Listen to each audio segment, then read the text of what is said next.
What's going on, everybody? Welcome into potentially our last Rangers feature report of the year. Makes you sad, makes you cry. Lou Orlando alongside the great Samantha Bohrer.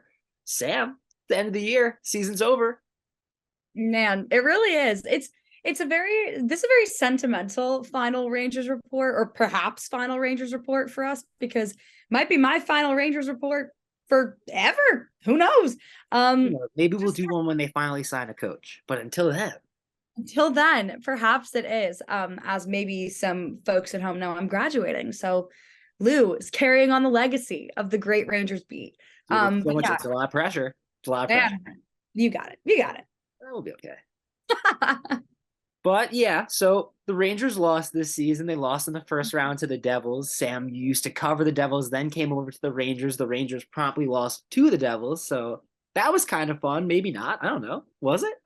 No, it was really fun, actually. I mean, I've said all year on 5-on-3 and in privacy to our friends that, like, man, I love the Rangers, but I will always have a place in my heart for the Devils. They were the first team I got to cover, and that organization is just full of so many good people. So it rocked. And it also was so fun to see such great New York hockey last as long as it did. I mean, like, that was such a privilege for our to only be like in our 20s and be able to see one of the greater hockey rivalries hit the ice in a playoff series. So that was fun.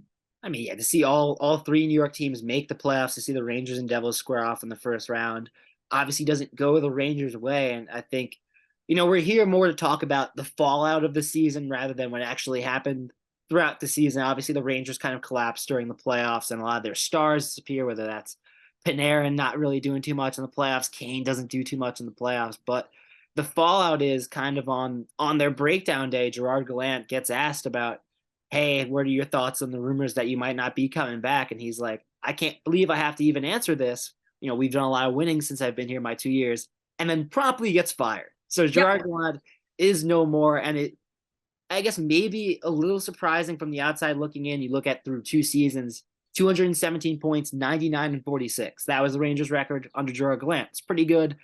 Back to back, very solid regular seasons. But hey, in New York, it's all about the playoffs. They get to the Eastern Conference Finals last year. This year, they lose in the first round. There's rumors about him having fights with Drury, and boom, Gallant's out the door. Yeah. I mean, I think I personally was shocked. I remember when I got that notification on ESPN or whatever it was, and my jaw literally hit the floor because, there had been rumors, or he had been asked on a breakup day, as media so fondly likes to call exit interview day. He'd been asked on breakup day, like you said, like, what do you think about like the prospect of you being fired? And he was pretty much in disbelief. But then you listen back to some of the players' interviews and you listen back to some things that were rumored behind the scenes, and it becomes a little bit clearer that maybe some of the players were not as happy with Gallant's coaching style as they could have been. And of course, they love him as a coach, but we've known, he's not a great coach with the X's and O's. He's more of that motivational coach, strives more on energy and on like team attitude. Not to say he obviously isn't very skilled strategically as well, but it's a little shocking, I guess, to see one of the greater head coaches, I think, of the NHL, at least this season and last season, now out the door. And it just kind of speaks to how quickly you can be gone if it's not making it to where, the front office wants you to be. Yeah, you mentioned the X's and O's. It's one of those things where it's like the Rangers didn't change what they were doing schematically, not just in the playoffs, but just I think throughout the course of the regular season. Like it seemed like when things weren't going well, the response was always, "Well, we'll change the lines," and that kind of became a running joke with Rangers fans. Oh, what are the lines going to be today? We're going to jumble the lines. We finally got stability kind of towards that last half of the season once they got Kane, once they started to get into the groove the last few months. But you also talk about being a motivator. I think that goes against him when you see how flat the team looks in the playoffs after they go up 2-0, and there was no response to the Devils. And I think it is very revealing when there was a quote that stood out to me from breakup day, and it was Capo Caco when they asked, "What are you looking for next year in terms of taking a leap?" And he said, "More playing time." He puts Mm-hmm. more playing time and more time in the power play, and those have been two big complaints with Gerard Gallant is the way he handles the kids.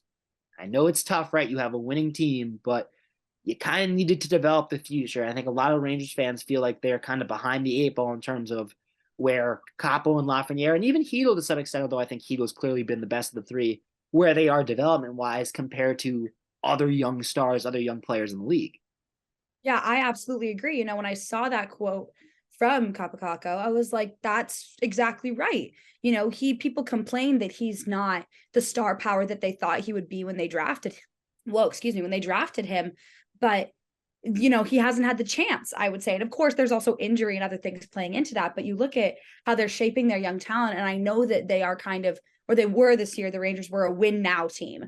Exactly. They formulated their roster to be a win now, win this season team, not even win next season, a win this year, 2023 team. And so I think they weren't as focused on, harboring that young talent and fostering it to work towards the future of the organization, because they thought this year was it. They thought this year was it, and now it's not. And I think it's going to bite them in the butt. And, that's something that I was frustrated with him, is I've always been a Capocacco fan. I always have been. And I thought that he deserves more time. And the kids, for as strong as they were, deserved more playing time. And once they got it, we saw what they could do. But you need to foster that future, because what's going to happen if, you end up having to not give away, but trade away perhaps some of those big first line players, or you don't end up likely next year with Kane, maybe not with Tarasenko. These are the things that now who you're quote unquote left with are people who, you haven't built up to be where you want them to be. And so now you're in more of a rebuild than you could be had you, kind of fostered that skill when they're young players that they are. And then one last Gallant thing is, seems like his relationship with the GM Chris Drury wasn't all that great. And I think, Drury got a little bit of hate the way the season played out with especially the Kane move. People felt that the Kane move was unnecessary, but we heard that even like back in November that Drury was close to firing Gerard Gallant and ended up waiting and holding off because the Rangers got hot. But I think you do look at, there's this world where you look at the Rangers maybe had the most talented team they've ever had. At least I think definitely forward group wise, that forward grouping might be the most talented Rangers team we've ever seen in their history. The fact that they don't get out in the first round, I think that's another reflection more on Gallant than it is on Drury, that we gave you this great team and you didn't do all that much with it. Yeah, I agree. I remember Molly Walker on the final day of the season, she tweeted and said this was a waste of a talented lineup. And she was 100% right. It was a waste. They had, like you said, perhaps one of the best rosters in Rangers history, at least in that forward group. And what did it show for them? Nothing. It gave you a first round exit, which is incredibly frustrating. And, not to circle back a little bit, but talking about Gallant being a motivational coach as well, this feels like especially such a waste. And like maybe there could have been more potential, because I remember being so frustrated when I read that before game 7, he was like, I'm not going to give a motivational speech. I'm just going to let them do what they want to do. And I get that. I get that you say, I trust the players. I trust those guys in the room. But also, I feel like you have to be willing to give that speech. Isn't that the point of being a motivational That's coach? your job, right? Yeah, like that's your job. And it was a huge game. And I don't think maybe it would have been the difference maker, considering, the way that the series had been going at that point. However, it's like, what does that say when you have such a talented group and now it's kind of gone to waste because they maybe weren't supported in the way they needed to be? I don't know. I wasn't in that room, but it's hard. And that, the interesting part of this conversation now that Gallant is fired is that the coaching landscape is in a weird spot. And especially, I don't think there's a clear favorite or even a clear, like, yes, definitely. I think it came out, Drury wanted Barry Trotz. Barry Trotz ended up taking an administrative role. He's no longer an option. And now you kind of look at this landscape, and I think one of the complaints with the NHL anyway is that coaches just get recycled and that there's not too much young blood. I think, there's a long list of prospective coaches that we're looking at, and it's a lot of the usual guys that it's like, if this guy just got fired or if this guy's been out of the league for a few years, his name comes up. And then some of the up and coming guys, I think the names that we're seeing a lot of in terms of former coaches, Peter Laviolette, we're seeing Bruce Boudreau, Mike Babcock, Joel Quenneville. Rangers already kind of said no on that, but he's been tossed around. And then you have Chris Knobloch, who's in the organization, Andrew Brunette, who is the assistant for New Jersey. I think Rand Pecknold, James Burley keeps throwing out that name, Quinnipiac's head coach. I'm curious where you want to start, if anywhere. I am one of the people who feels the frustration with the no new blood in terms of the NHL coaching wheel. It just seems like this, game, this card game where everyone's just getting shuffled around to all their different teams, seeing who they win with. And I think at a certain point, maybe you do need to take a chance to hire someone new who's not NHL centered, because that's the thing is, if you have so many of these coaches, or if you have someone who is so NHL minded, didn't work out, maybe what you need to do is go in a completely different direction. And I frankly don't see how it can be. I mean, sure, you could be last in the league, fine. But with a roster this talented, I feel like no matter who you hire, that's not going to happen. And at this point, I don't know. I thought maybe Andrew Brunette, he was kind of one of my picks, although I don't really see him leaving Jersey at this point. Like you said, Quenneville was kind of already ruled out there. I don't know. Another name is being tossed around, dream far off. A lot of people have said is Mike Sullivan, Right. but I don't I know. think Yeah, that the two dream scenarios, these guys aren't officially available yet because they're still hired by their teams. It's Mike Sullivan, and now it's Sheldon Keefe with the way that the conversations are panning out in Toronto, where it seems like there could be a lot of shakeup there. I think those are the two really interesting conversations.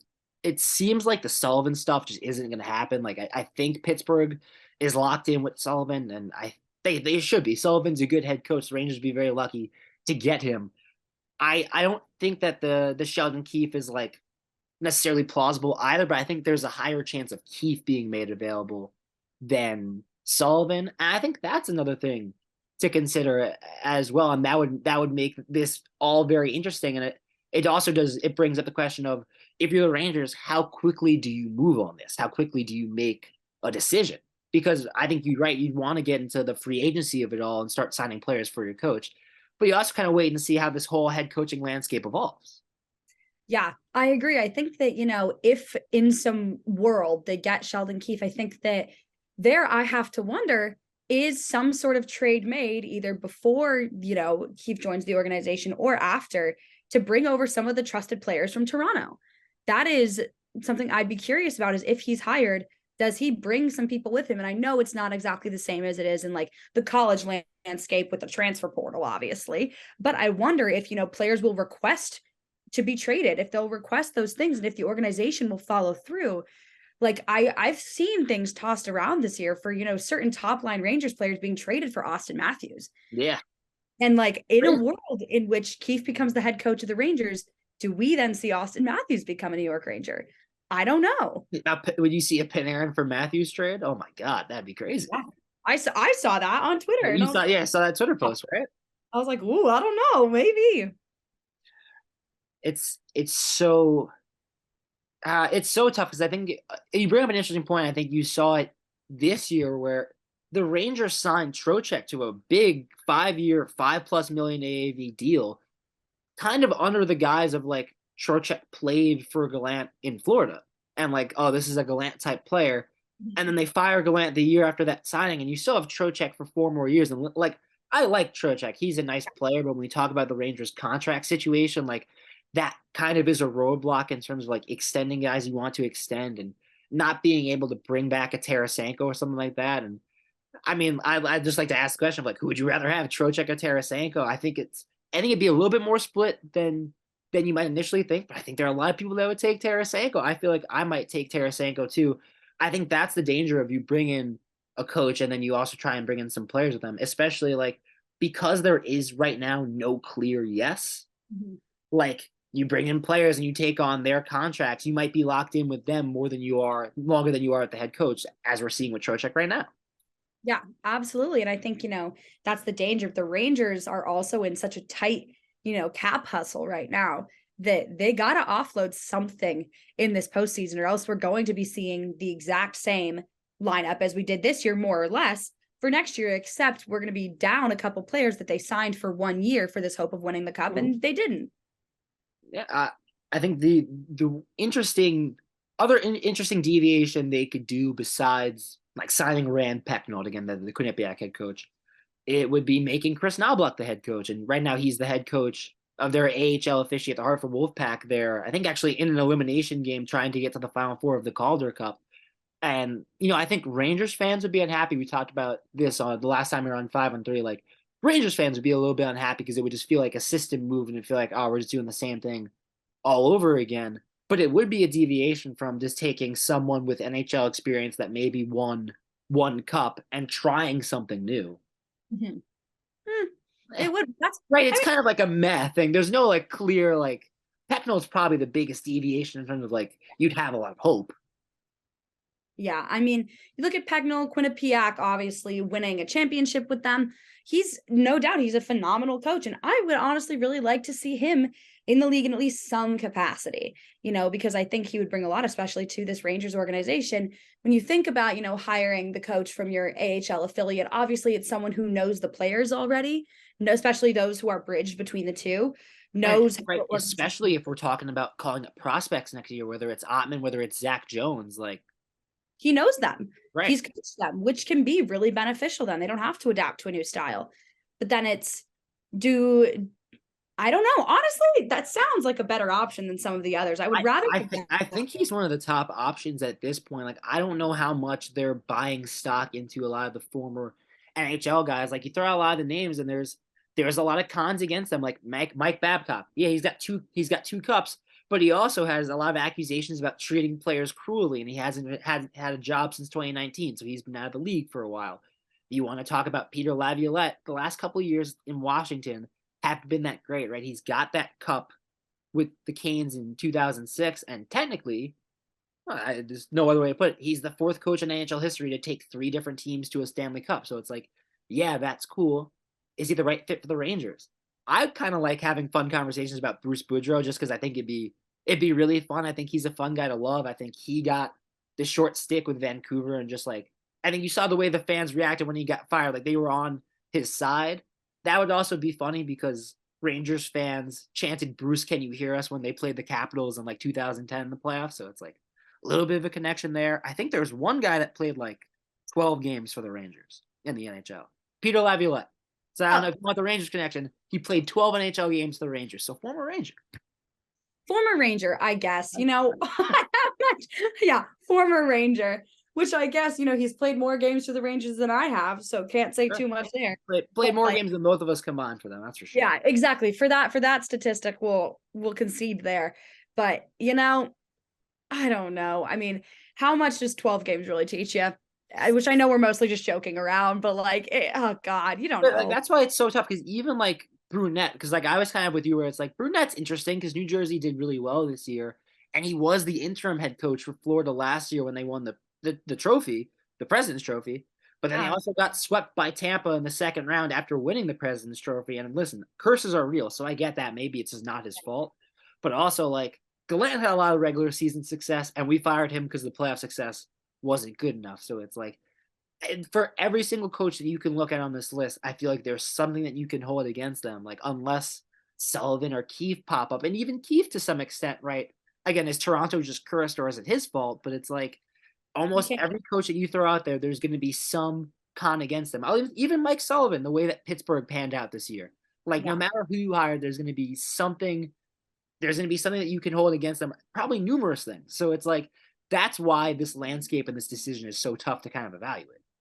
No, I absolutely agree. That's the thing is no one's a clear-cut answer at this point, and no one is going to be, I think, the savior of the Rangers. I think whether or not they want to admit it, I think they're going to be in a little bit more of a building territory than they want to be. I'm not saying a full rebuild, but I think that they're going to have to, take one step forward, two steps back when they hire a new coach because no one's going to be that perfect option. And frankly, they're going to have to make some interesting moves in the roster this offseason, or they're going to be down a lot of money.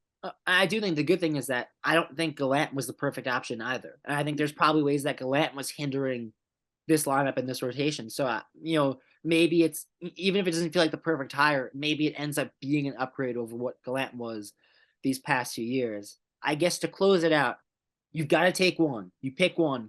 Which one is it? And let's do it twofold. One person you definitely don't want, and one person like, screw it, this is the guy, I'll take it.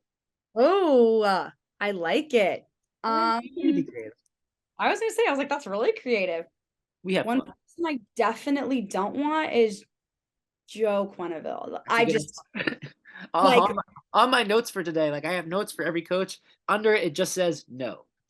no, yeah, Joel Don't want. Quenneville. Don't want. No, don't want. Glad we're in agreement there. Yeah, Joel Quenneville, just no, thank you. If I have to pick one coach I do want,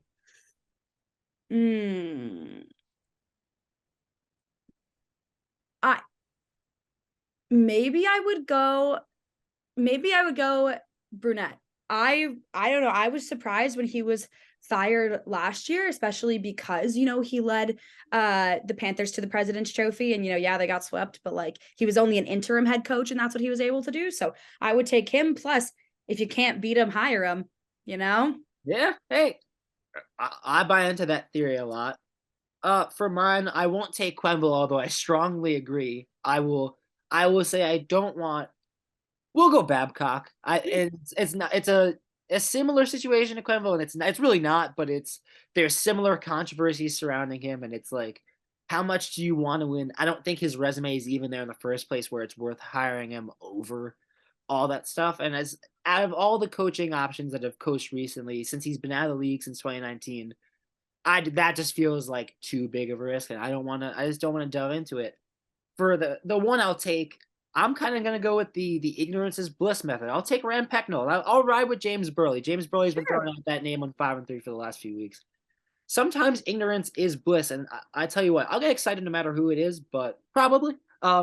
But sometimes it's really cool to have like a completely blank slate and not like just be like, oh, this guy was really good in college. Maybe we'll have the same success here. So again, I don't know how strongly I feel about this, but screw it. Let's find out, right? Rand Pecknold, head coach. I love it. Why not? Why not? Well, Sam, if this was in fact our last Rangers feature report, it's been a blast. It's been an honor. It was great to have a prime rib sandwich with you at MSG. Oh, Yeah, talking with Mike Ashmore. It was a great time. it was the best. Thank you to everyone at home for listening this entire season and for tuning in. And hopefully this won't be the end of it. But if it is, cheers and go Rangers. Go Rangers. For WFV Sports, Samantha Bohrer, Lou Orlando. Take it easy, guys.